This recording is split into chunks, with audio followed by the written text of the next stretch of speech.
எங்கிருந்து ஆரம்பிக்கிறது வாலிய?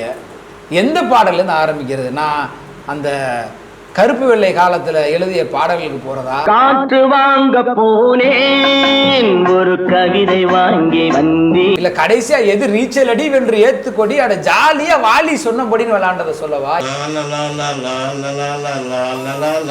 இந்த காவிய தலைவன்ல கடைசியா எழுதின அவருடைய கடைசி பாடல்களை பத்தி பேசுறதா? இந்த அள்ளிய ஜாதி மல்லிய இன்ப மல்லிய உயிர் கொல்லிய வெல்ல தகுந்தவனோ. நியூயார்க் நகரம் உறங்கும் நேரம் 4 கண்ணாடி சுவர்களுக்குள்ளே நானும் மெழுகுவர்த்தியோ. இது என்ன பார்வை? அது கப்பல் இறங்கிய காற்றும் தரையில் நடந்தது. நியூயார்க் நகரம் உறங்கும் நேரம். நாட்குறிப்பில் 100 தடவை உன் பெயரை எழுதுவேன் பேனா, எழுதியதும் எறும்பு மொய்க்க பெயரும் ஆனதென்ன தேனா. நாட்குறிப்பில் 100 தடவை உந்தன் பெயரை எழு